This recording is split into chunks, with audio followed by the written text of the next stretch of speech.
66 चलो अस्सलाम वालेकुम जी। लेक्चर 66 स्टार्ट करते हैं जी। कैफ वन का होमवर्क में क्वेश्चन दिया था क्वालिटी, ये अमीन इंडस्ट्रीज़ वाला हो गया था। एक दो चीज़ें हैं उसके अंदर, वही सवाल में होपफुली कवर कर लेंगे।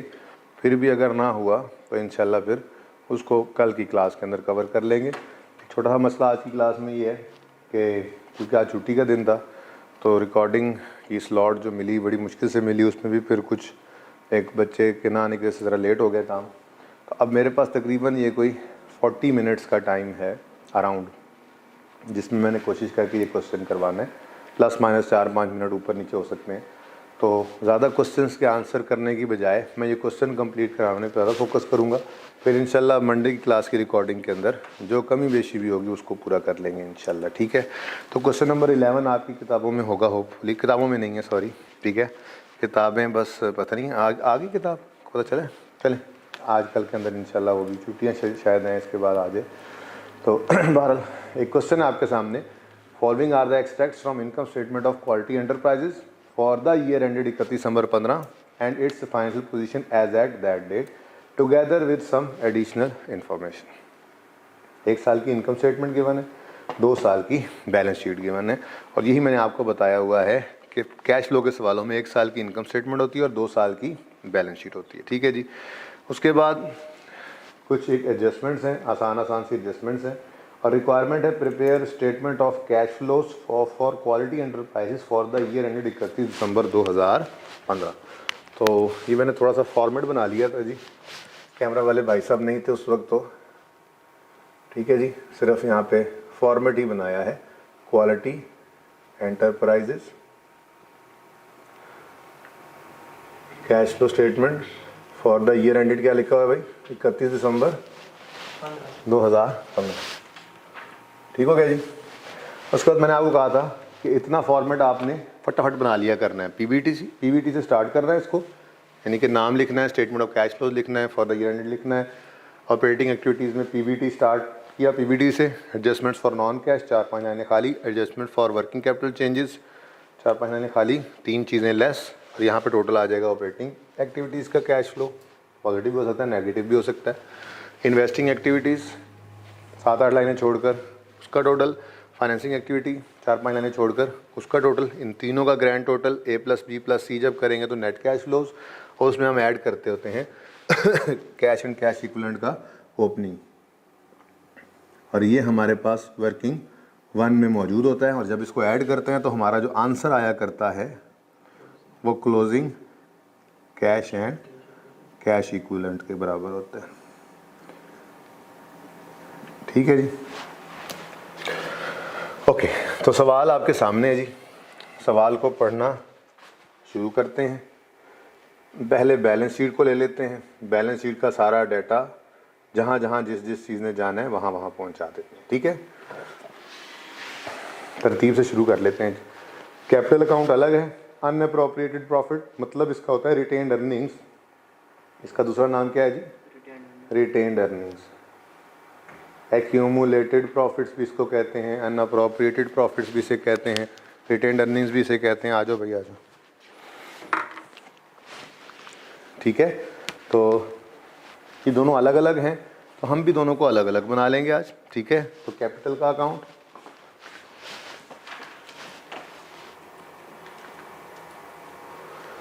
ठीक है, कैपिटल का अकाउंट बना लेते हैं। और अनअप्रोप्रिएटेड प्रॉफिट को हम रिटेन्ड अर्निंग्स ही कहेंगे क्योंकि हम इसी में ही कंफर्टेबल होते हैं, आपको पता है। Number 3 retained earnings. अच्छा जी बच्चों, तो ओपनिंग कैपिटल है 10,703, क्लोजिंग है 14,219। लिखवाते जाना मुझे। ओपनिंग है जी 10,703, क्लोजिंग 14,219, ठीक है जी। नेक्स्ट रिटेन्ड अर्निंग्स हैं या अनअप्रोप्रिएटेड प्रॉफिट्स 6697 और 10652। 6697, क्लोजिंग आ गया जी 10652। नेक्स्ट रिवैल्यूएशन सरप्लस भी आ जा रहा है, मुबारक हो। रीवैल्यूएशन सरप्लस आ रहा है तो लिख लेंगे। ओपनिंग बता दें 1911, क्लोजिंग बता दें 2676। ठीक है जी, ओके। नेक्स्ट क्या है जी, 10% बैंक लोन। ये 10% मतलब उस पर इंटरेस्ट रेट 10% है, बैंक लोन है, करंट लाइबिलिटी से ऊपर पड़ा है तो ये नॉन करंट लाइबिलिटी में है, लॉन्ग टर्म लोन जिसको कहते थे वो है। तो 10% लोन यानी लॉन्ग टर्म लोन है, ये भी लेजर में आएगा। ओपनिंग बता दो। ओपनिंग कोई नहीं है और क्लोजिंग 6000 है, यानी कि पता लग रहा है इस साल में ये लोन हमारे पास आया है तो कैश इनफ्लो हुआ होगा। ठीक है ना, बहरहाल अभी तो तरतीब से चलेंगे जैसे हम सवाल करते होते हैं। उसके बाद आ रहा है जी trade payables, income tax payable और बैंक ओवरड्राफ्ट। ट्रेड पेएबल में जाना तो होता है वर्किंग कैपिटल आइटम्स में, लेकिन एडजस्टमेंट नंबर 4 इसके साथ जो है वो लिंक कर रही है। एडजस्टमेंट 4 को पढ़ेंगे तो फिर ट्रेड अदर पेएबल्स को हम जहाँ लेके जाना है वहाँ पर लेकर जाएंगे। लेकिन उसके लिए मैं ये कर लेता हूँ कि इस डाटा को ज़रूर उतार लेता हूँ ताकि बाद में इसके लिए मसला हमें ना बने। तो वर्किंग नंबर 6 में मैं ट्रेड एंड अदर पेएबल्स को ले लेता हूँ। असल में ना मामला कुछ इस तरह से है कि ट्रेड एंड अदर पेएबल्स में जाना तो वर्किंग कैपिटल में था, लेकिन इसके अंदर कोई एक ऐसी आइटम पड़ी हुई है जो कि वर्किंग कैपिटल में नहीं जानी चाहिए। ठीक है, इसकी तफसील इंशाल्लाह कल, तो वो बाहर उसमें से निकाल देंगे और बाकी ट्रेड एंड पेएबल्स के साथ वही हशर करना है जो करते होते हैं। ठीक है, तो एज़ पर क्वेश्चन में क्लोजिंग भी गिवन है, ओपनिंग भी गिवन है।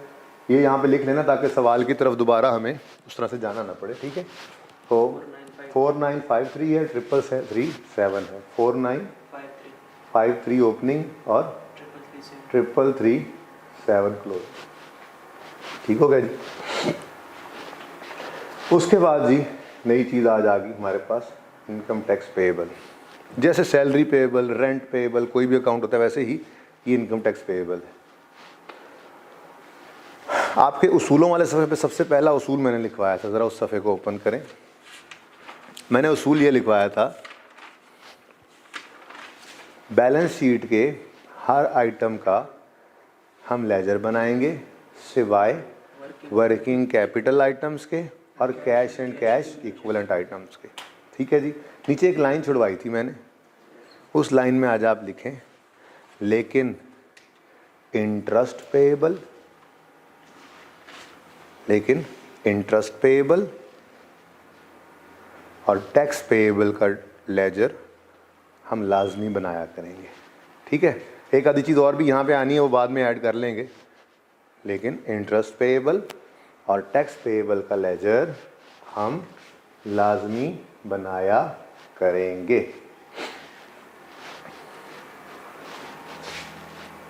ठीक है जी। अच्छा, मैं किसी वजह से यहाँ पर एक लेजर की जगह छोड़ रहा हूँ। ठीक है, आपके लिए आसानी होगी बाद में। तो भाई उसूल क्या सामने आया, इंटरेस्ट पेएबल और टैक्स पेएबल का लेजर लाजमी बनना है, तो फिर टैक्स पेएबल जो नज़र आ रहा है ये टैक्स पेएबल का लेजर बना लें। मसला क्या है, ये उसूल है। भाई अभी तो दूसरा सवाल कर रहे हैं ज़िंदगी में कैश फ्लो का, अभी तो मैंने क्लास के अंदर 6-7 सवाल इसके और करवाने हैं, इसलिए रिलैक्स रहें। बहुत सारी बातें आहिस्ता आहिस्ता ओपन होंगी, जैसे आज 2-3 बातें हम नई सीख लेंगे। ठीक है, तो 994 और 1300 ओपनिंग है जी 994 और क्लोजिंग है 1300। ठीक है जी। नेक्स्ट क्या है जी, अब ये हो गया टिक, बल्कि ये भी टिक ही हो गया, इसको ले तो गए हैं ना, लेकिन हम वर्किंग 4 पढ़ेंगे, सॉरी एडजस्टमेंट 4 पढ़ेंगे तो उसके बाद फिर ये फाइनल भी हो जाएगा, लेकिन यहाँ से उठा कर ले गए हम। अब आगे क्या आ रहा है जी, बैंक ओवरड्राफ्ट। ये बैंक ओवरड्राफ्ट कहाँ जाया करता है? नहीं, ये working 1 cash and cash equivalent में जाता था। ओपन करो पहले दिन वाला सवाल, याद आया? हाँ जी, cash at bank, cash in hand, short term investment, फिर बैंक ओवरड्राफ्ट और शॉर्ट टर्म लोन। तो ये बैंक ओवरड्राफ्ट ओपनिंग 27 है, क्लोजिंग 0 है। अब आप कहोगे कि कैश पॉजिटिव पहले आए, वैसे मसला कोई नहीं, अगर पहले नेगेटिव लिख दें बाद में पॉजिटिव आए, नेट होकर ही आंसर निकालना होता है। आपने बाहर चले, आप कंफर्टेबल नहीं होते, इसलिए कैश की जगह मैंने छोड़ दी और यहाँ पे मैंने बैंक ओवरड्राफ्ट दूसरे नंबर पे लिख दिया है। कितना ओपनिंग 27 नेगेटिव है, लाइबिलिटी है ना, और क्लोजिंग 0। ठीक है, सही है, डन हो गया ये भी। ये सारी बैलेंस शीट में इक्विटी लाइबिलिटी साइड हो गई पोस्ट। अब इधर आ जाओ, पीपीई ओपनिंग क्लोजिंग। एक्यूमुलेटेड डेप्शन कहीं नजर नहीं आ रही। पीपीई का नोट याद है? नोट याद है पीपीई का बनाया था ना आईएस 16 में? उसके अंदर ग्रॉस कैरिंग अमाउंट में से लेस करते थे एक्यूमुलेटेड डेप्शन, और जो नेट में बुक वैल्यू आती थी WDV बुक वैल्यू, वो बैलेंस शीट के फेस पे जाती थी।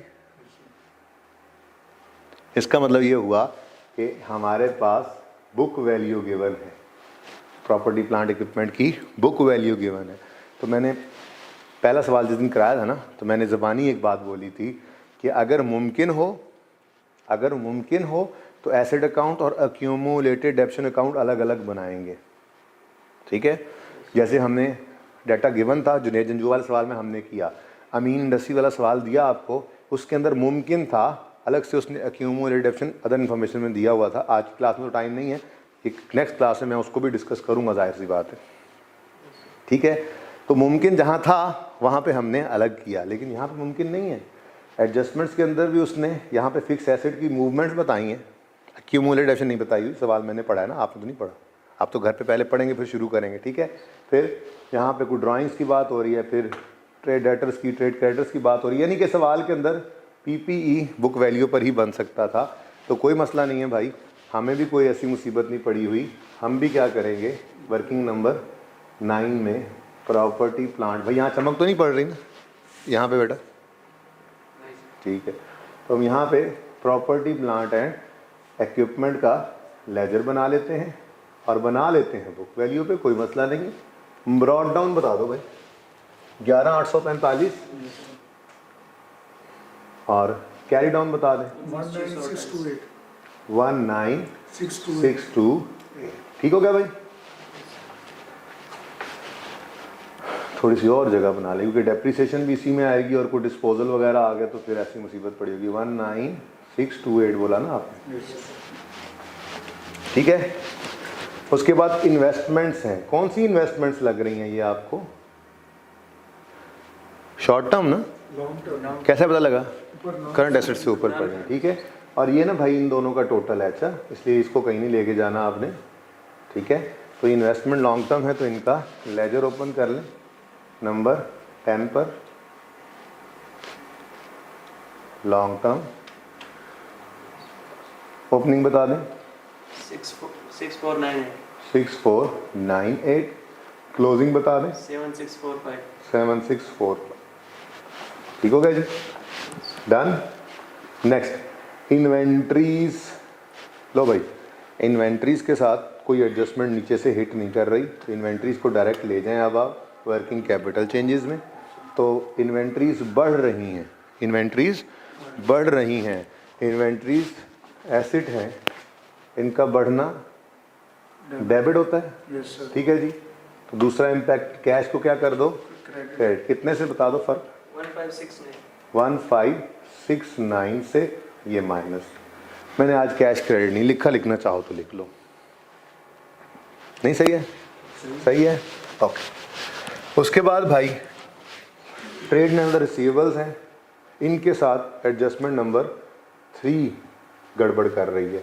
करना तो इसके साथ भी वही काम है, हमने ओपनिंग क्लोजिंग का डिफरेंस लेके जाना है, लेकिन कोई ऐसी चीज़ इसमें छुपी पड़ी है जो कि ट्रेड एंड अदर पेबल्स में नहीं शामिल होनी चाहिए, तो उसको निकाल लेंगे, बकाया के साथ वही काम कर लेंगे। इसका मतलब ये वाला काम इधर दोबारा कर लेते हैं। नंबर 11 वर्किंग में ट्रेड क्या लिखा हुआ है? Trade and other receivables, trade and other receivables, closing और ओपनिंग एज पर क्वेश्चन। हाँ जी, 3865 2273 और क्लोजिंग 2273।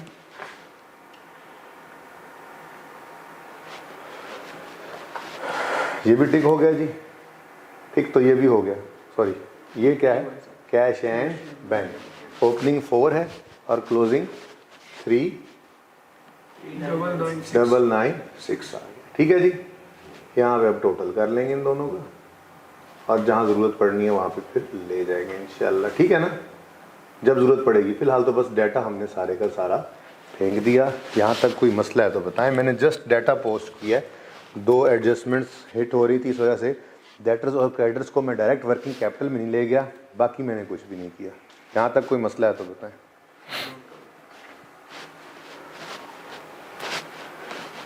इनकम स्टेटमेंट ऊपर रह गई है, ज़रा उसको भी देख लें, उसको भी फड़कू देते हैं, ठीक है ना, ताकि फिर सिर्फ एडजस्टमेंट्स रह जाए।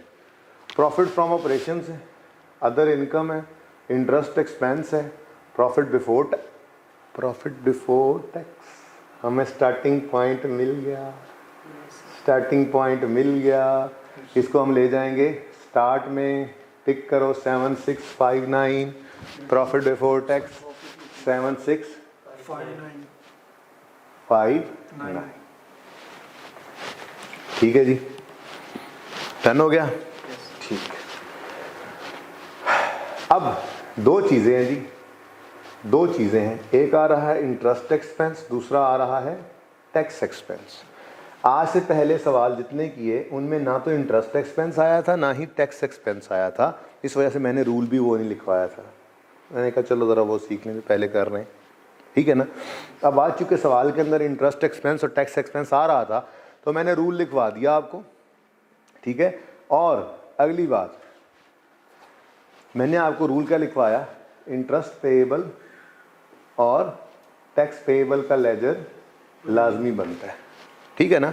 अब ये किसी भी एक्सपेंस के लेजर जैसा लेजर है, मैं इसको यूं लिखने लगा हूं।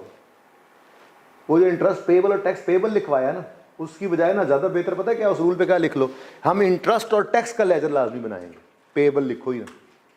जैसे इनकम टैक्स प्रीपेड भी तो हो सकता है, एक्सपेंस ही है ना, तो मैं यहाँ पे यूँ लिख रहा हूँ इंटरेस्ट एक्सपेंस, जैसे बचपन से करते हैं एक्रूअल, पेएबल भी निकल सकता है इसमें से, प्रीपेड भी निकल सकता है। ऐसे ही टैक्स एक्सपेंस पेएबल भी निकल सकता है, एडवांस भी निकल सकता है। वैसे वहाँ पे लिखा भी रहे इंटरेस्ट पेएबल और टैक्स पेएबल का लेजर लाजमी बनाएंगे, तब भी कोई मसला नहीं है। लेकिन यहाँ पे हम आपको बताइए क्या किया करते थे, एक्रूअल करते हुए एक्सपेंस ही लिख लेते थे ताकि हमें समझ आसानी से आ जाए। अब एक्सपेंस के लेजर में, थोड़ा इधर हो जा ताकि नज़र आए तुझे, एक्सपेंस के लेजर में बस कैश पेड की फिगर होती है, किस तरफ आती है, एक्रूअल का टॉपिक, डेबिट, बोलो एंट्री बोलो ना, expense debit, cash credit, cash paid इधर आएगा, ऐसे ही है ना, कैश पेड जो होगा। तो फिर इंटरेस्ट एक्सपेंस वो इस तरफ आएगा, जो प्रॉफिट एंड लॉस में जाती है फिगर, ऐसा ही है। ऐसे ही टैक्स एक्सपेंस का लेजर है, तो कैश पेड इस तरफ आएगा और टैक्स एक्सपेंस इस तरफ आएगा। जैसे किसी भी एक्सपेंस के लेजर बनते हैं, ये दोनों बिल्कुल वैसे ही बने हैं। इनसे पेएबल भी निकल सकता है, प्रीपेड भी निकल सकता है, एक्सपेंस जो हुए। अब अलग बात है, इंटरेस्ट का प्रीपेड नॉर्मली होता नहीं है, इंटरेस्ट हमेशा एरियर में पे होता है, एडवांस में पे नहीं होता। बहरहाल वैसे कह रहा हूँ, एक्सपेंस के लेजर में से ये दोनों चीज़ें निकला ही करती हैं, ठीक है। अब जो ये 2 चीज़ें निकल रही हैं, 100 को कहाँ ले जाऊँ मैं, वर्किंग 7 में लेके जा सकता हूँ। 100 क्या है, इंटरेस्ट एक्सपेंस, यहाँ पे भी क्या चाहिए हमें, इंटरेस्ट एक्सपेंस। कितना बन रहा है, कितना लिखा हुआ है, 100। क्या ख्याल है, टैक्स एक्सपेंस को वर्किंग नंबर 8 में लेकर जा सकता हूँ, 1376, ये 13। जैसे कल सवाल करते हुए मैंने गेन लॉस प्रॉफिट लॉस में नजर आया था, तो डिस्पोजल अकाउंट ओपन किया था और गेन लॉस को वहाँ पहुँचा दिया था, याद है। बिल्कुल वैसे ही प्रॉफिट एंड लॉस का भी कोई आइटम हमने छोड़ना नहीं है, ठीक है ना। लेकिन वो कौन कौन से थे, depreciation, gain loss on disposal और इंटरेस्ट एक्सपेंस। बस ऊपर जो होते हैं ना, सेल्स, कॉस्ट ऑफ सेल्स, आज उसने खैर से दिए ही कोई नहीं देख लो, प्रॉफिट फ्रॉम ऑपरेशंस तक ले आया उन्होंने। इससे ऊपर होता है sale less cost of sale, GP, ठीक है ना। तो less admin expenses less selling expenses और प्रॉफिट फ्रॉम ऑपरेशंस आ जाते हैं। फिर add other income less finance cost. देखें ऑपरेशंस का पार्ट नहीं होती other income, other expenses, finance cost, ये हमारे ऑपरेशन नहीं होते। अदर इनकम में क्या पड़ा होता है, मिसाल के तौर पे gain loss on disposal of fix asset. अगर हम एक ट्रेडिंग बिजनेस हैं तो हमारा बिजनेस फिक्स एसेट्स को खरीद के बेचना नहीं होता। हमेशा फिक्स एसेट लेते हैं, काफ़ी अर्सा इस्तेमाल करते हैं, कोई इक्का दुक्का बेच भी देते हैं, कोई नया खरीद भी लेते हैं, लेकिन हमारा काम ये नहीं होता। इसलिए गेन या लॉस ऑन डिस्पोजल आए फिक्स एसेट का, तो गेन आए तो अदर इनकम में, लॉस आए तो अदर एक्सपेंसेस में जाता है। एडमिन सेलिंग में नहीं जाता और सेल में नहीं जाती इनकम। ऐसे ही इंटरेस्ट एक्सपेंस है, पैसों की जरूरत पड़ी बिजनेस को, ले लिया लोन, लेकिन क्या ये ऑपरेशंस का पार्ट है? क्या हमारा काम ही लोन्स लेना और इंटरेस्ट पे करना है? इसलिए कॉस्ट ऑफ सेल में नहीं जाता इंटरेस्ट एक्सपेंस, सेलिंग में नहीं जाता, एडमिन में नहीं जाता, अलग नजर आता है। बात समझे हो? तो इसलिए ऑपरेशंस की कहानी तो ऊपर ऊपर थी, आज इस सवाल में उसने लिखा ही नहीं कि आप परेशानी ना हो, ठीक है। लेकिन बाकी सारी चीज़ें बहुत डेंजरस हैं। जैसे हमने इसको भी ले लिया, इसको भी ले लिया, इसको तो हम यूज़ ही ना करते, इसके अंदर चल निकल, देखते हैं कहीं आज यूज़ करना भी पड़ जाए, लेकिन फिलहाल डाटा उठाते हुए मैंने इसको यूज़ नहीं किया फिलहाल। Okay okay. अच्छा अब एक रह गया, ये बदतमीज़ रह गया। इस बदतमीज़ की समझ नहीं आ रही, इसके बारे में उसने क्या लिखा हुआ है, अदर इनकम है।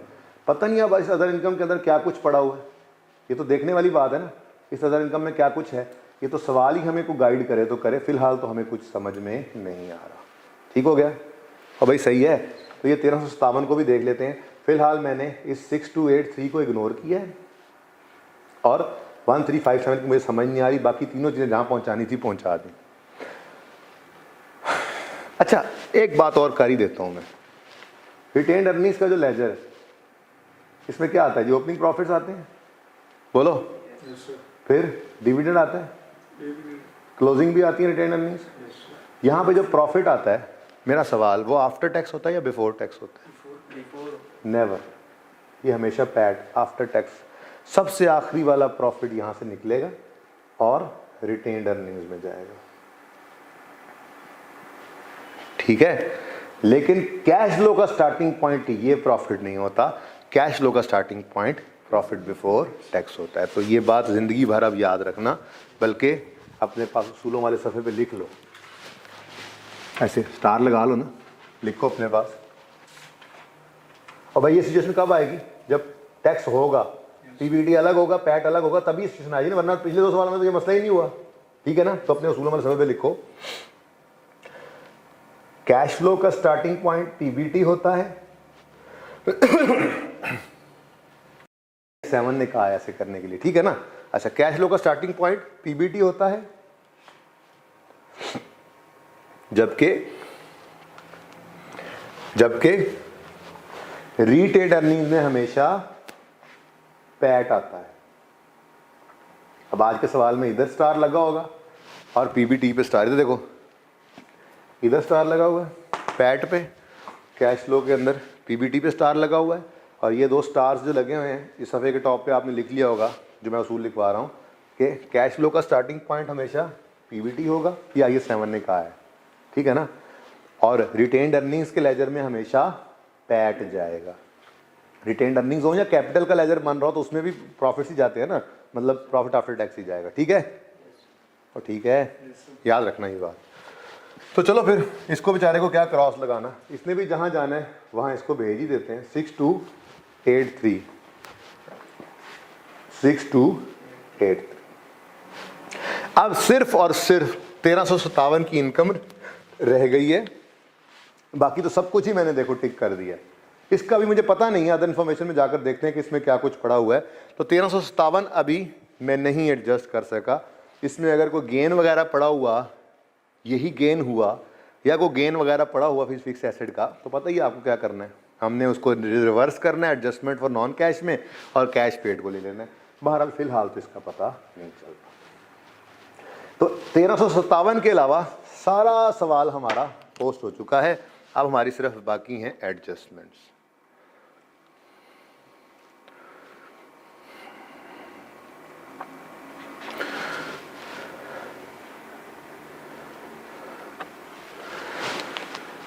नाउ एडिशनल इन्फॉर्मेशन में पॉइंट 1 के अंदर उन्होंने बताया ड्यूरिंग द ईयर, हमारे साल की बात कर रहे हैं। मूवमेंट इन पीपीई इंक्लूड्स, ये सबसे आसान पॉइंट है क्योंकि उसने मूवमेंट ही बता दी। देखो क्या, डेप्रीसिएशन अमाउंटिंग टू 5280, थाउजेंड में है। ऊपर वाला सवाल में डाटा क्या था, थाउजेंड में डाटा। ये देखो रुपीज इन थाउजेंड्स, ऊपर मैंने नहीं लिखा, आप लिख लेना घर पे, ठीक है ना। Depreciation amounting to 5280। मुझे एक बात बताओ, अगर एसेट बुक वैल्यू पे बन रहा हो तो डेप्रिसिएशन कहाँ नजर आती है? अगर एसेट अकाउंट बुक वैल्यू पे बन रहा हो तो ये डेप्रिसिएशन कहाँ नजर आती है? एक्यूमुलेटेड डेप्रिसिएशन अकाउंट में नजर आती है ना। तो यही बोल पूछ रहा हूँ ना, अगर एसेट अकाउंट बुक वैल्यू बन रहा है तो कौन डेप्रिसिएशन बुक उस एसेट अकाउंट के अंदर ही नजर आती है, सादा सी बात है। तो डेप्रिसिएशन एक्सपेंस सवाल ने हमें गिवन की हुई है यार, इतना आसान सवाल कहाँ से लाऊं मैं फिर आपके लिए दोबारा, आज ही देख लें बस 5280। लेकिन साथ के साथ आपको ये भी पता है कि डेप्रिसिएशन एक्सपेंस जो है ये नॉन कैश आइटम है। प्रॉफिट की फिगर तक आते आते ये माइनस हो चुका है, हम क्या करेंगे, इसको ऐड बैक कर देंगे।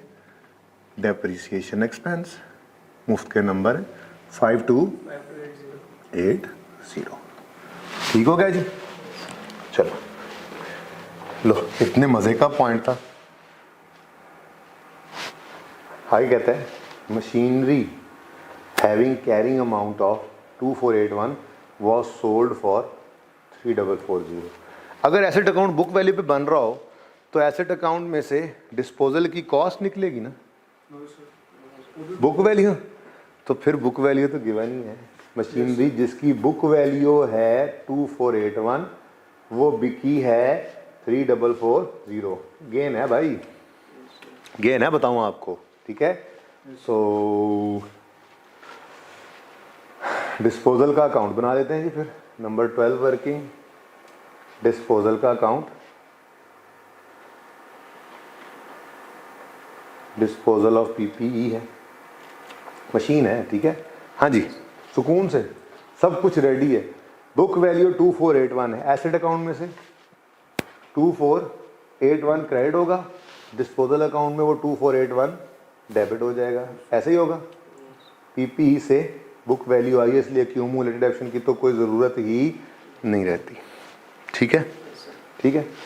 तो यहाँ पे डिस्पोजल लिख दिया आपने। मैं तो कहता हूँ इसको भड़का ही देते हैं, एडजस्टमेंट जो पूरी हो रही है। ये जो बिका है कितने का बिका है, 3440 का।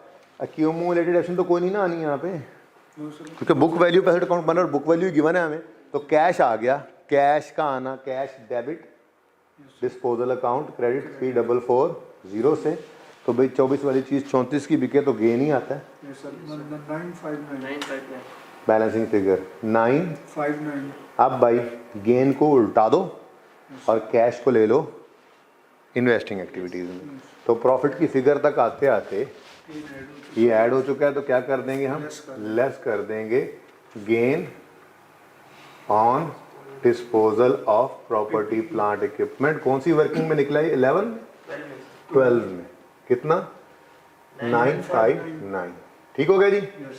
ये गेन रिवर्स हो गया और 3440 का जो कैश आया है ये कैश इनफ्लो है। ये इन्वेस्टिंग एक्टिविटी में बताओ, यहाँ पर कैश रिसीव्ड या सेल प्रोसीड जो भी कह दो, cash received on disposal of property plant. इसका कोई वर्किंग का रेफरेंस देना क्योंकि ये सवाल में गिवन था 3440। इनफ्लो आउटफ्लो, इनफ्लो या आउटफ्लो, इनफ्लो है।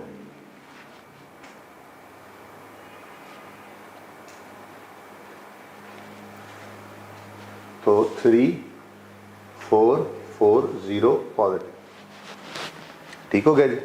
मुश्किल या आसान, आसान से सवाल है, कैश फ्लो बड़ा आसान है। Factory building was revalued from book value carrying amount, book value of 596328। हाँ भाई, इसकी एंट्री पता है क्या होती है, ये बुक वैल्यू से उठाकर इसको फेयर वैल्यू पे ले गए तो इसकी एंट्री क्या होती है बताओ। सरप्लस आ रहा है, लॉस आ रहा है, सरप्लस आ रहा है, एसेट बढ़ रहा है, एसेट बढ़ रहा है तो एसेट डेबिट कितने से, कितने से 2000 2037 से PPE debit revaluation revaluation surplus credit. Credit, ये एंट्री होती है। Yes sir. तो PPE 2037 से डेबिट, रीवैल्यूएशन सरप्लस 2037 से credit. Credit. PPE revaluation surplus, कितना आसान सा, सब कुछ ही गिवन है।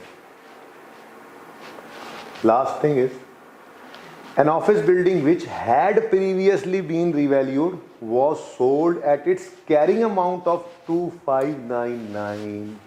ये क्या अजीब सी बात हुई। पता है क्या कह रहा है? पहली बात तो ये बता रहा है कि डिस्पोजल हुआ फैक्ट्री बिल्डिंग, ऐसे ही डिस्पोजल है, यूं फिर कर लेते हैं।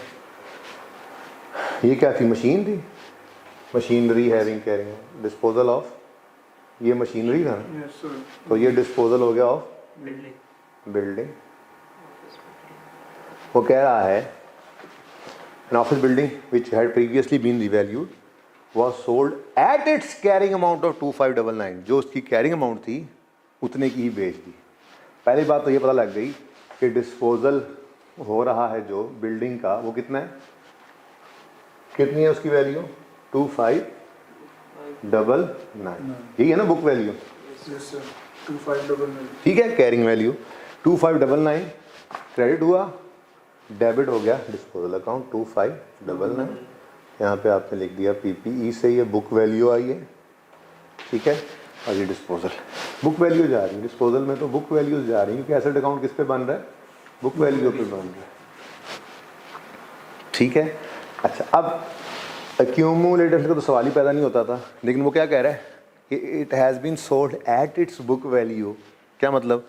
जितनी की बुक वैल्यू थी उतना ही कैश आ गया। तो ये अकाउंट तो बनाने की भी शायद ज़रूरत नहीं थी। नो गेन नो लॉस, ठीक है, कोई गेन लॉस नहीं है कि रिवर्स करें। हाँ, cash received on disposal of building जो है वो यहाँ पे लिख दें 2599। 2599। सबसे बड़ा पॉइंट ओवर हो चुका है, बहुत ही मुश्किल पार्ट था, है ना।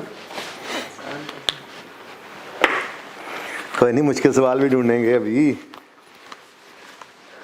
ये टॉपिक बड़ा आसान है, बस थोड़ा पहले 2-3 दिन लगते हैं थोड़ा दिमाग को सेट होते हुए। हो क्या रहा है असल में, सारी ज़िंदगी एक्रूवल करते करते, इनकम एक्सपेंस निकालते निकालते इनकम एक्सपेंस देने लग जाता है और कैश निकालना पड़ जाता है। एनीवेज, सेकंड एडजस्टमेंट साथ है ना भाई मेरे।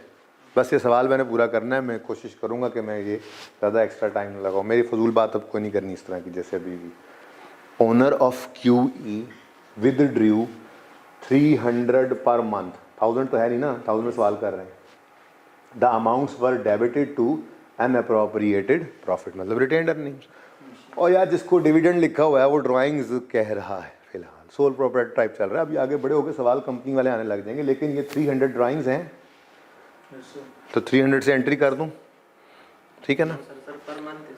तू भी बोल रहे सुत्ता है मुंडिया जी, पर मंथ है तो इंटू 12 करें, आंसर 3600 होगा ना। 300 इंटू 12 है तो 3600 है, ठीक है। 3600 से वो डिविडेंड की बजाय ड्राइंग्स लिख रहा है तो कोई नहीं, हम भी ड्राइंग लिख देते हैं 3600, ठीक है। और यहाँ पे हम क्या करेंगे, डिविडेंड पेड को काट देंगे और ड्राइंग लिख देंगे। आपने वर्किंग शो करनी है तो यहीं पे कर दें। 3600 कैसे आया जी? 300 इंटू 12, 3600 पेड। ऊपर वालों को जीरो ना लिखो, इंटरेस्ट भी है और टैक्स भी है आज, सही है जी। Adjustment 2 is over.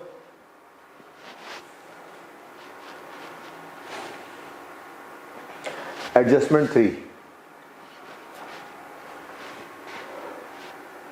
सॉरी, वो जो ऊपर डेटर्स को हिट कर रहा था ना, ट्रेड अदर रिसीवेबल्स को, वो पॉइंट नंबर 5 था, 3 नहीं था, मैंने गलती से 3 लिख दिया था, ठीक है। एनीवेज आपको पता लग ही जाएगा। एडजस्टमेंट 3 में कहता है trade debts written off during the year amounted to, ये क्या है जी? Bad debts written off, bad debts written off लो जी, आज का बड़ा अहम उसूल लिखेंगे उसूलों वाले सफ़े पे। समझाना तो यार आस्ता आस्ता ही होता है, आपको पता है। अभी तो उसूल पूरे तो कर लें, फिर समझ भी लेंगे। नेक्स्ट है the provision for bad debt as at 31 December 15 was 4 lakh, पिछले साल थी 5,50,000। आप एक उसूल लिखें फिलहाल, इसकी प्रूवें शुरूएं अब अभी बहुत टाइम है। वैसे आप ये ना कहना कि आज क्लास में सर के पास टाइम कम था ना, सर ने फिर इसको कल पे डाल दिया। और सही बात है, अगर ऐसे भी कहना चाहे तो कह लें, लेकिन मैं तो वैसे भी अभी मौका नहीं आया जिसके ऊपर मैं ये बताया करता हूँ। उसूल फिलहाल सिर्फ लिखें उसूल। कैश फ्लो के सवाल में, अच्छा ये मेथड जौन सा है ना, अभी मैंने इसका नाम नहीं लिखा, वो जब दूसरा मेथड आएगा ना तो फिर इसका नाम बताऊंगा। फिलहाल इसलिए हमारी ज़िंदगी में सिर्फ एक ही कैश फ्लो का मेथड है, ठीक है। तो लिखो, कैश फ्लो के सवालों में हम बैड डेट रिटर्न ऑफ को इग्नोर कर देते हैं। हम बैड डेट रिटर्न ऑफ को इग्नोर कर देते हैं और provision for doubtful debt PFDD लिख लेना ना। और provision for doubtful debts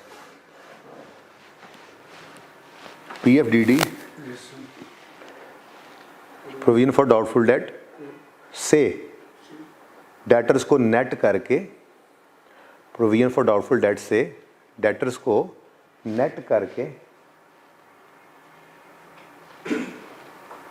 net debtors को वर्किंग कैपिटल चेंजेस में ले जाते हैं। नेट डेटर्स को वर्किंग कैपिटल चेंजेस में ले जाते हैं।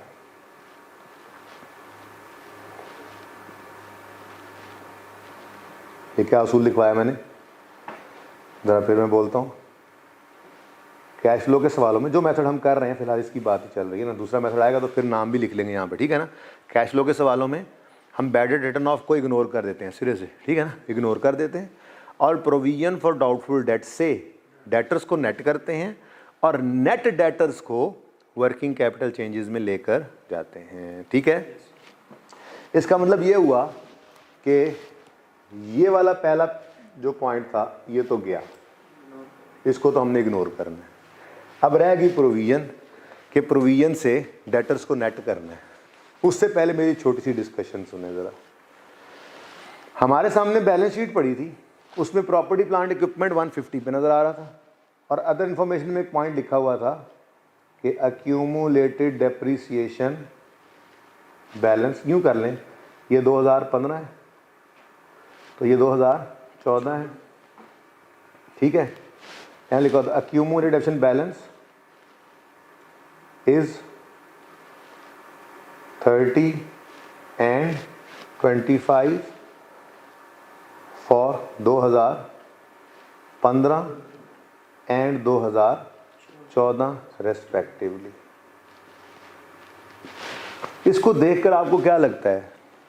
बैलेंस शीट के अंदर बस PP ही नज़र आ रहा है। वो कह रहा है कि डेप्रिसिएशन B है, तो इसका मतलब क्या है? ये ऊपर वाला PP नहीं, ये बुक वैल्यू पे नज़र आ रहा है। क्योंकि अगर बैलेंस शीट में आपको एक्यूमुलेटेड डेप्रिसिएशन फेस पे नज़र नहीं आ रही तो इसका मतलब यही है कि वो नेट जहाँ से होनी थी वो हो चुकी है। और वैसे भी आप बड़े हो चुके हैं, आपको पता है कि PPE का नोट बनने के बाद बुक वैल्यू ही पोस्ट होती है बैलेंस शीट के फेस पे।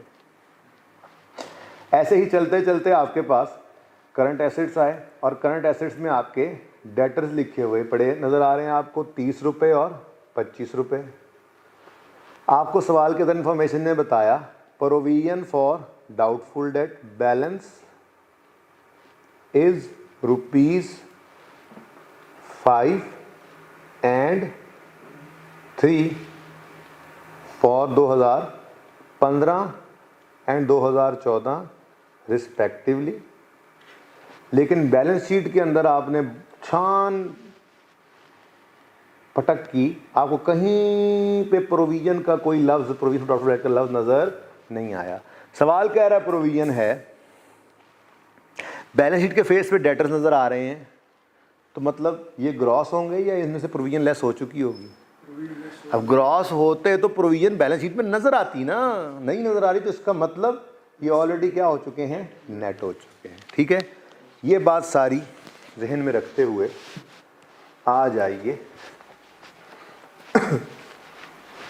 अपने सवाल के फेस पर।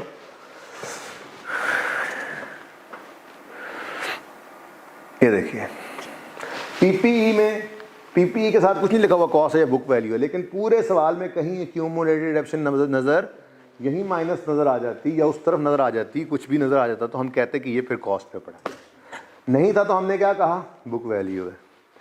ऐसे ही ट्रेड एंड अदर रिसीवर्स में डेटर्स भी पड़े होंगे ना, बोलो, लेकिन प्रोविजन पूरे सवाल में कहीं नज़र नहीं आ रही, प्रोविजन फॉर डाउटफुल डेट, तो मतलब जो डेटर्स होंगे वो ऑलरेडी नेट ऑफ प्रोविजन होकर बैलेंस शीट में गए होंगे, क्योंकि बैलेंस शीट में नेट ही होता है। बैलेंस शीट में अगर 30 मिसाल के तौर पे बैलेंस शीट के अंदर अगर ये यूं ग्रॉस लिखा भी होता ना 35 और 28, ठीक है, तो साथ ही उसको ये मजबूरन लिखना पड़ना था प्रोविजन फॉर डाउटफुल डेट 5 और 3, तो 30 और 25 पर ही नज़र आते, डेटर्स नेट होकर ही आते हैं। लेकिन अगर नज़र नहीं आ रहे तो इसका मतलब ही क्या है कि ऑलरेडी प्रोविजन से नेट हो चुके हैं।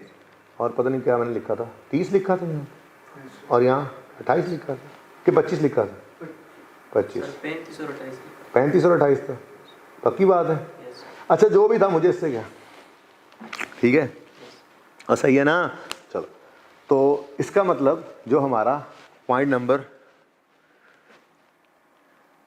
3 है ना, ये सारे का सारा इग्नोर हो गया। क्यों? मैंने कहा प्रोविजन फॉर डाउटफुल डेट को, बैड डेट रिटर्न ऑफ को तो वैसे इग्नोर करते हैं, और प्रोविजन को यूज़ करके ग्रॉस डेटर्स को नेट बनाते हैं और नेट को ले जाते हैं वर्किंग कैपिटल चेंजेस में। लेकिन डेटर्स तो ऑलरेडी मेरे पास नेट ही पड़े हैं, तो इसलिए मुझे ग्रॉस करने की, फिर उसमें से नेट करने की ज़रूरत तो कोई नहीं है ना, ठीक है। इसका मतलब सुकून मारो ज़िंदगी में, पॉइंट 3 इग्नोर कर दो।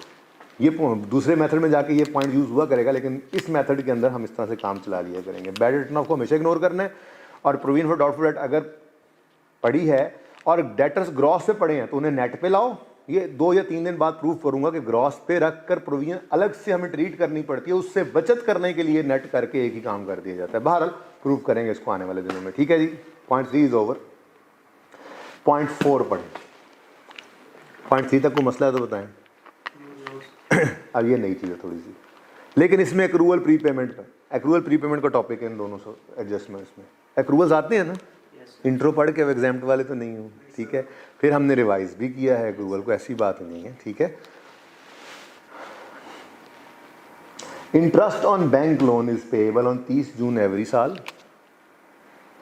The bank loan was received on यकम नवंबर 15, हमारा साल है 31 दिसंबर 15 का, यानी यकम जनवरी 15 को हमारा साल शुरू हुआ था और ये 31 दिसंबर 15 पे ख़त्म होना है, ठीक है जी। इसमें 12 महीने होते हैं हमारे साल में। तो अब वो क्या कह रहे हैं जी, the bank loan was received on यकम नवंबर 15,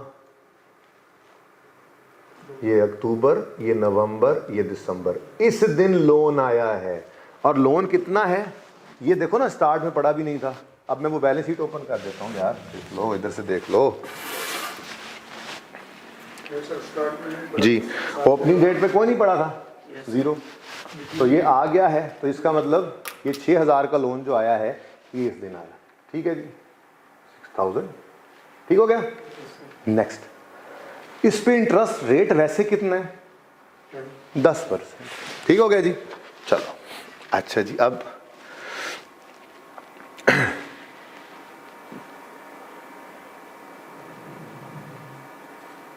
चलो ये भी सामने आ गया ना साथ ही। हाँ, 10% इस पे इंटरेस्ट रेट है, 6000 का ये लोन आ गया। अब वो कहता है the interest on bank loan is payable on 30 June every year, हर साल 30 जून पे इंटरेस्ट पे होता है, यानी कि ये वाला 30 जून तो इस साल का गुजर गया है। अब इंटरेस्ट जो पे होगा वो ऐसे अगले साल 30 जून पर जाकर पे होना है। क्या ख्याल है, सही है? और माना मैंने कि 30 जून तक, वो कह रहा है कि 30 जून हर साल 30 जून पे होता है। मैंने माना अगले 30 जून के ऊपर पूरे 12 महीने तो नहीं बने होंगे इंटरेस्ट के, लेकिन बैंक ने 6 महीने वो और 2 महीने ये 8 महीनों का इंटरेस्ट ले रहे हैं 30 जून को, फिर उससे अगले 30 जून पे पूरे 12 महीने का ले लेगा। हमें इससे कोई मसला नहीं है, हमें मसला यहाँ पर पढ़ना है, ठीक है जी। हमारे साल के अंदर 2 महीने का एक्सपेंस रिकॉर्ड होना चाहिए, या तो हो गया होगा या नहीं हुआ होगा, देख लेते हैं। वो कहता है the bank loan was received on यकम नवंबर, इंटरेस्ट फॉर 2 मंथ्स, ये वाले 2 महीने, नवंबर और दिसंबर, interest for 2 months has been accrued. क्या मतलब इधर कमाल कर दिया यार, मैंने कमाल कर दिया। हैज बीन एक्रूड का मतलब क्या है? रिकॉर्ड हो गया है, इंटरेस्ट एक्सपेंस रिकॉर्ड कर लिया है, और चूंकि पेएबल है, पे नहीं हुआ तो एक्रूड होने का मतलब ये 2 महीने का इंटरेस्ट रिकॉर्ड हो गया है। 2 महीने का इंटरेस्ट बनता कितना है? 6000 का कितने 10%, 6000 का 10%, ठीक है जी, इंटू 2/12, क्योंकि ये तो एनुअल होता है। 2/8 सर। 2/8 क्यों बेटा? सर 8 महीनों के लिए। बेटा 8 महीनों का इंटरेस्ट पे होगा, एनुअल होता है, 10% पर एनम इंटरेस्ट रेट पूरे साल का कैलकुलेट हुआ ये, इसमें से 2 महीने का इधर रिकॉर्ड हो गया।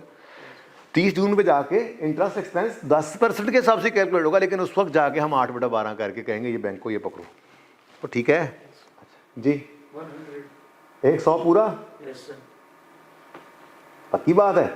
चल अच्छा जी, अच्छा गौर करो, ऐसे ही नहीं वो कह रहा, वाकई उन्होंने एक्सपेंस रिकॉर्ड कर लिया था 100 रुपए का, ये देखो इंटरेस्ट एक्सपेंस सही रिकॉर्ड किया हुआ है, नो इशू।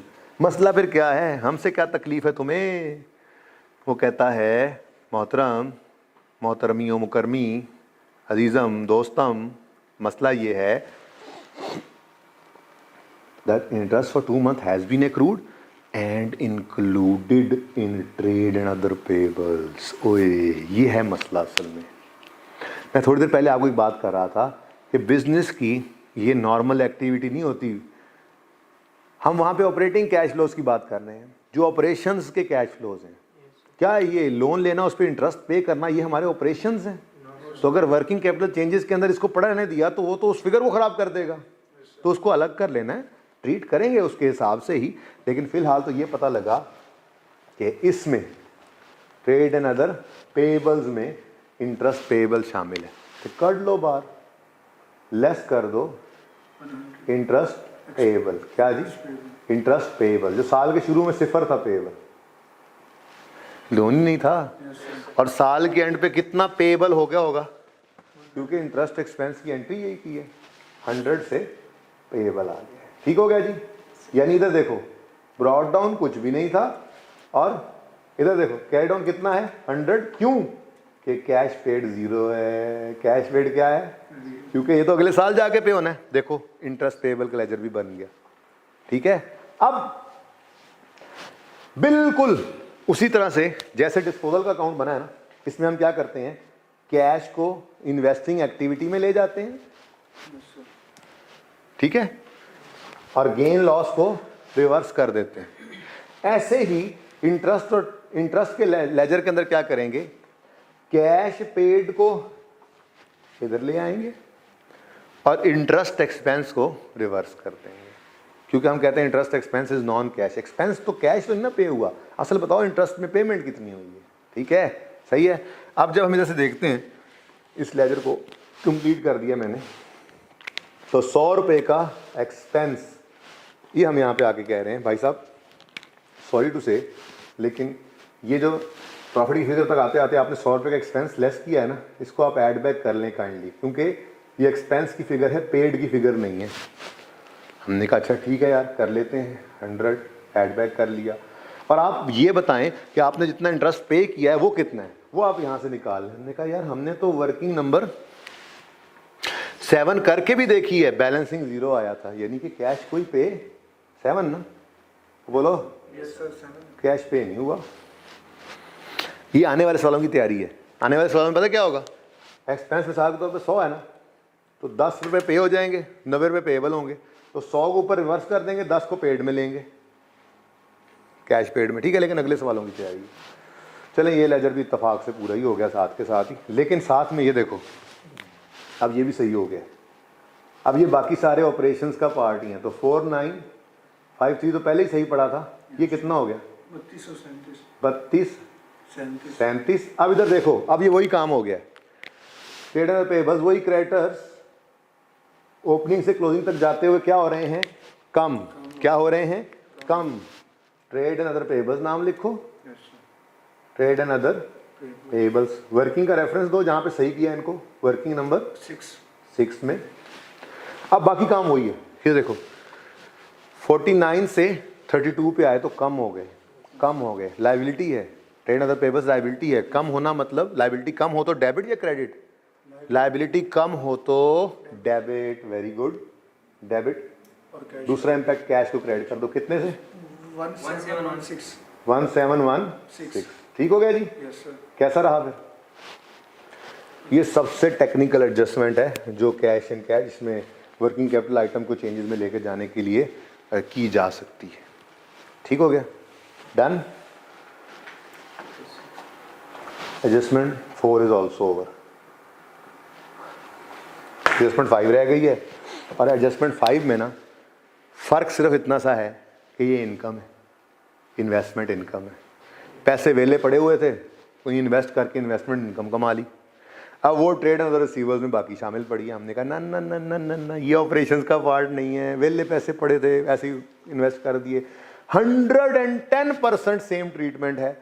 मैं trade and other receivers already लिख चुका हूँ, बोलो लिख चुका हूँ।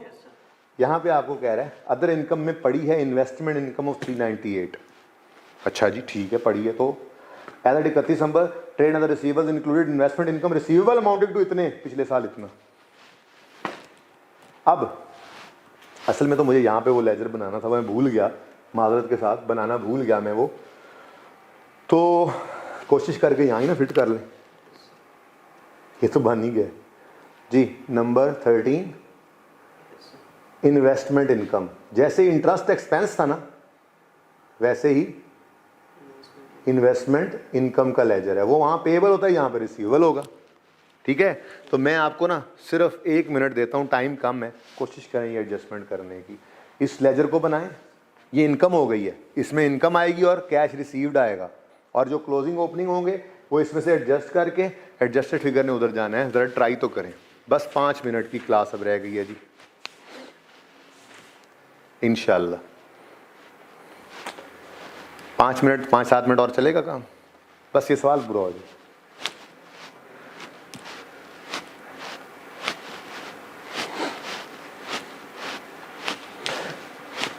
ओके जी, तो देखें, सोचा तो सही, कम से कम पढ़ते पढ़ते। अदर इनकम में शामिल है 398 रुपए की इन्वेस्टमेंट इनकम। छोड़ो इसको, मुझे इनकम का लेजर बनवा दो। इनकम के लेजर में कैश किस तरफ आता है पहले ये बताओ। कैश इनकम के केस में रिसीव होता है, तो कैश डेबिट, इनकम क्रेडिट। ठीक है, तो इनकम किस तरफ आएगी फिर? वो जो प्रॉफिट एंड लॉस वाली फिगर होती है वो डेबिट साइड पे आएगी। एक्सपेंस के उलट है ना, ये देखो एक्सपेंस के उलट। ठीक है, अब सवाल कह रहा है अदर इनकम में इन्वेस्टमेंट इनकम पड़ी है 398 की। बिस्मिल्लाह, लिख दिया हमने 398। ठीक है जी, आगे कहते हैं as at 31 December 15 trade and other receivables included investment income receivable amounted to 96। 31 December 15 पे जो ट्रेड एंड अदर रिसीवेबल्स पड़े हैं ना, ये 31 दिसंबर 15 पे, इसमें कितनी इन्वेस्टमेंट इनकम रिसीवेबल पड़ी है? 96। Trade and other receivables amounted to 96। कितने, किस दिन? As at 31 December 15 trade and receivable included investment income receivable amounted to 96। कितने गया ये? 96 इसमें पड़ा है। निकालो बाहर इसको, इसका लेजर बनाओ। रिसीवेबल है, रिसीवेबल 96, समझ रहे हो? उसके बाद साथ ही ब्रैकेट में कुछ और भी लिखा हुआ है। 2014 में 80,000 था। इसका मतलब पता है क्या होता है? यहाँ से जो कहानी शुरू हुई है ना, 31 December 15 trade receivables include investment income of 96, bracket में 2014 लिख के ये लिख देने का मतलब ये होता है कि बाकी सारी बात वही है। 2014 पे ये 80 था। क्या मतलब? यहाँ पे 80 था, यानी कि ओपनिंग में भी रिसीवेबल था 80। लो जी, बड़ी खूबसूरती से हमने ऑपरेशंस में से दूसरी एक्टिविटीज़ निकाल दी। और ये क्या है जी? हमने कहा जी ये ना इन्वेस्टमेंट रिसीवेबल है, इन्वेस्टमेंट इनकम रिसीवेबल है। इसका अलग लेजर बनाया हुआ है, इसको यहाँ नहीं छोड़ सकते हैं। ठीक है, बताओ जी नेट क्या हो गया? पाक साफ। हाँ 3785. 3785 पार्क्स ऑफ रिसीवेबल्स हैं, 2177. 2177 पार्क्स ऑफ रिसीवेबल्स हैं। बताओ जी, रिसीवेबल्स कम हो रहे हैं, कम हो रहे हैं, 3 से 2 पे जा रहे हैं ना, कम हो रहे हैं, तो trade and other receivables, Cash. Receivables working number कौन सी है पता नहीं, कम हो रहे हैं, कम रिसीवेबल्स, डेटर्स कम हो तो क्रेडिट होते हैं, डेबिट होते हैं, और एसेट्स कम हो तो क्रेडिट होते हैं, Yes, sir. बोलो। तो कैश को पॉजिटिव लिख लो, कितना 1608. 1608 पॉजिटिव। वर्किंग कौन सी है? 11 11, यही है भाई, Yes, सही है, working number 11। Adjustments are over, ये लेजर रह गया है बस, ये बैलेंस तो नहीं हो रहा कहीं, No, sir. नहीं हो रहा, तो कैश निकाल लो इसका भी 382.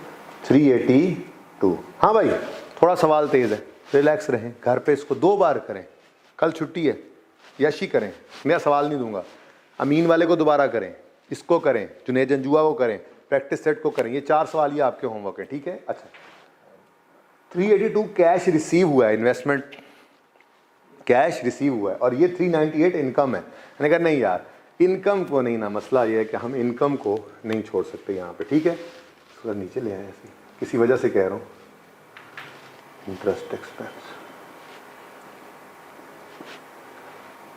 अच्छा, हाँ भाई बात सुनो, उसूल क्या है हमारा, इनकम्स एक्सपेंसेस ये नॉन कैश है, इन्हें रिवर्स कर देते हैं और कैश रिसीव पेड को लेते हैं। जैसे गेन ऑन डिस्पोजल हो चाहे लॉस ऑन डिस्पोजल हो पीपीई का, यहाँ रिवर्स कर देते हैं और कैश रिसीव्ड को लेते हैं डिस्पोजल वाले को।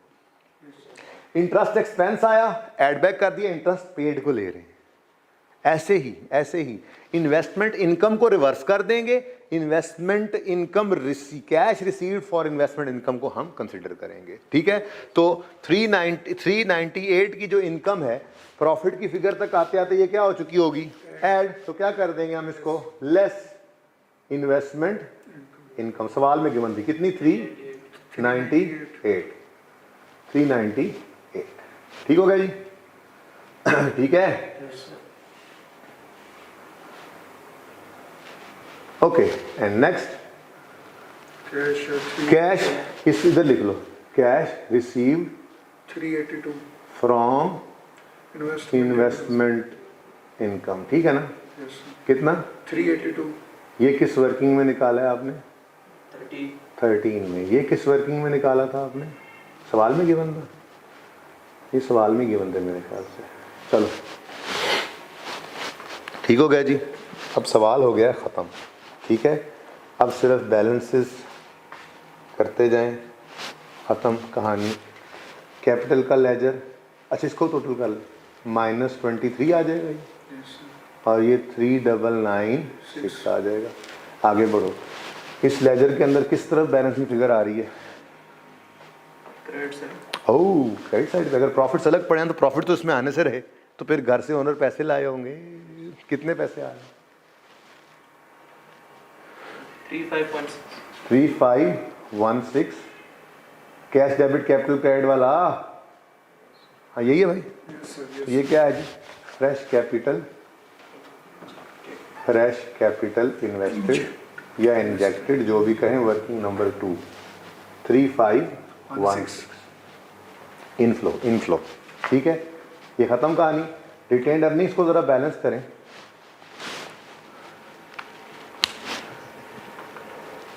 किस तरह बैलेंसिंग फिगर आ रही है,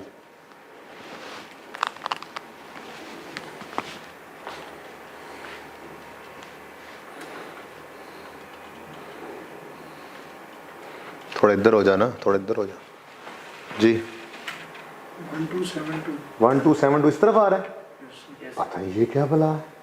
चलो अल्लाह मालिक है, फिलहाल तो चलते हैं आगे। इसको जरा बैलेंस करो,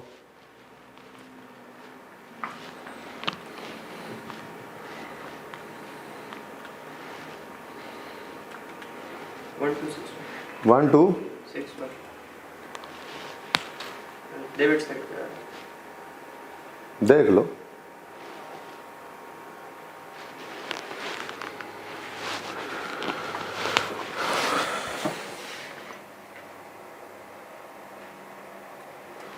7659 है टॉप पे, यहाँ 6283 प्रॉफिट फॉर द ईयर है 6283। भाई ये देख लो सही है, ये सही है, 2037 सही बताया था आपने हैं? ज़रा इसको भी चेक कर लो, मुझे लग रहा है गड़बड़ है क्योंकि ये 1272 आना चाहिए था आंसर। एनीवेज इधर देखो ज़रा, वो कहते हैं जी यहाँ पे सर ये 1272 ही निकला है। जाए अंकल 1272, यस सर। तो प्रॉब्लम सॉल्व ना जी। Yes sir. ये क्या हुआ, देखो आपको सवाल ने कहा था रीवैल्यूएशन तो हो रही है, लेकिन आपको सवाल ने ये नहीं बताया था कि इंक्रीमेंटल डेप्रिसिएशन कितनी है। फिर आपको सवाल ने कहा था एक रीवैल्यूड एसेट बिक रहा है, कितने सरप्लस उसका पड़ा था जो उठाकर फेंकना था, ये सवाल ने कुछ नहीं बताया था, ऑटोमेटिकली निकल आया भाई। ये एंट्री हो रही है revaluation surplus debit retained earnings credit, सब कुछ ही इकट्ठा आ गया इसके अंदर, ठीक है। तो इसका कुछ भी नहीं करना था कैश फ्लो में, बस ये लिखनी ज़रूरी थी, वरना इसमें कोई बैलेंस आ जाता है, इसमें कोई बैलेंस आ जाता है ऐसी खामखा। ठीक हो गया, तो ये दोनों अकाउंट्स भी बैलेंस हो गए। लोन के अकाउंट में आए, यहाँ पे मैं ही बता देता हूँ, 6000 से कैश इनफ्लो हो रहा है, ठीक है जी।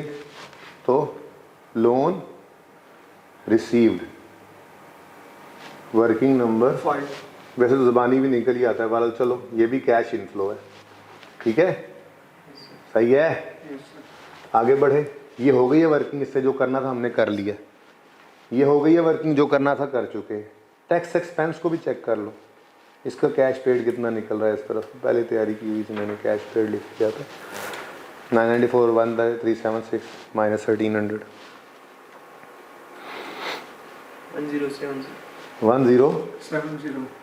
1070 टैक्स पेड की फिगर भी तो हमारे सामने यहाँ पे आई होती है 10। 70। चेक कर लो, सही होना चाहिए। यस सर सही है। ये वर्किंग नंबर कौन सा है, 8 है, 8 है। ठीक है। लेकिन टैक्स एक्सपेंस को भी तो हमें रिवर्स करना चाहिए, जैसे इंटरेस्ट एक्सपेंस यहाँ रिवर्स हुआ, इंटरेस्ट पेड लिया इधर, तो टैक्स एक्सपेंस को भी रिवर्स करके टैक्स पेड ना लें। Yes sir. नहीं भाई, हमारा starting point profit before tax है, इसमें से अभी टैक्स माइनस हुआ ही नहीं हुआ, ठीक है, इसलिए ऊपर ऐड बैक करने की ज़रूरत नहीं है, जस्ट पेड लेना था, ठीक है जी। डिस्पोजल का अकाउंट हो गया। पीपीई का अकाउंट जो है वो ज़रा बैलेंस करके बताएं कितने एडिशंस आ रहे हैं पीपीई के अंदर।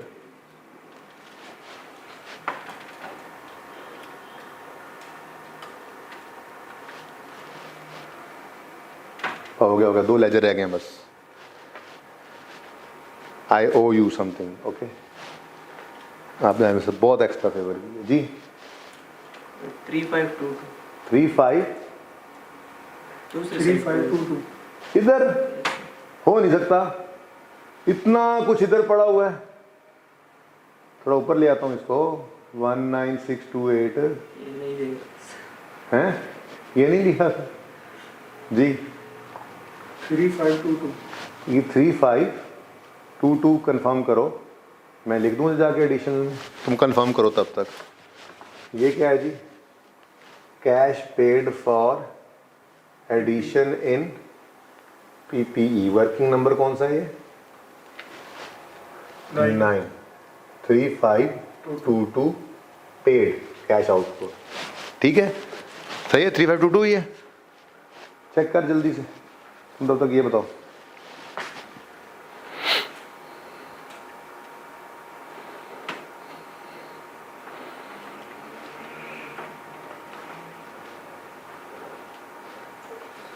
सिक्स 498 और 7645 का डिफरेंस लेना है बस। ये 16106 ये 16106 आता है, चलो चेक करो भाई, मुझे दे दो कैलकुलेटर यार, कैमरे वाले भाई फंस ही गया बेचारा। 19000 पे सर ये 19628 है भाई, यस सर, तो 19628 है। 16106 आता है भाई, सब चेक करें ज़रा।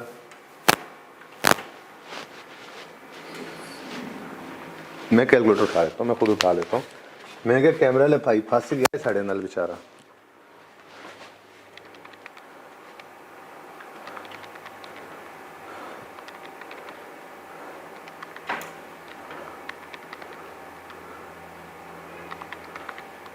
पता नहीं कौन लोग हो तुम। 16106 ही आता है भाई। ओके 16106।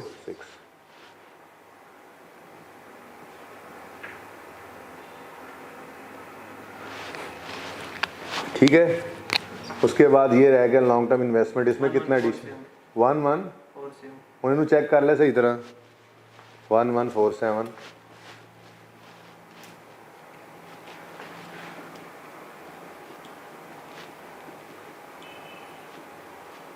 चेक कर ले, वरना मैं कैलकुलेटर उठा लेता हूँ फिर। नहीं सर ठीक है। ठीक है चले, सवाल ख़त्म हुआ। यहाँ से टोटल करना शुरू करो, जल्दी से यहाँ पे आंसर बताओ।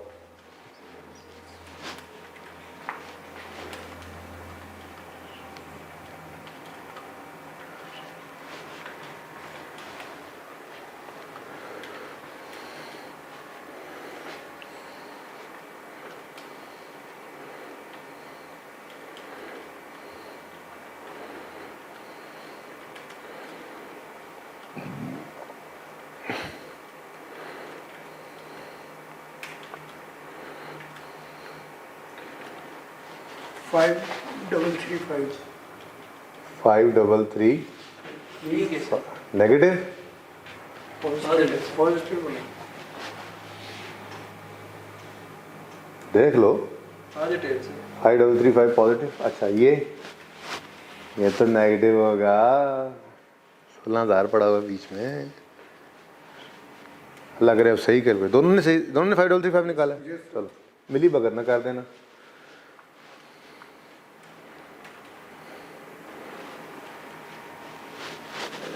Negative 10832। 10832 negative. Yes sir. Okay ये मैंने निकाल दिया, मैंने कहा कुछ मैं भी कर दूं। अभी तो देखो, ये 5335 पॉजिटिव, 9516 पॉजिटिव और 10,832 नेगेटिव। इनका टोटल करो।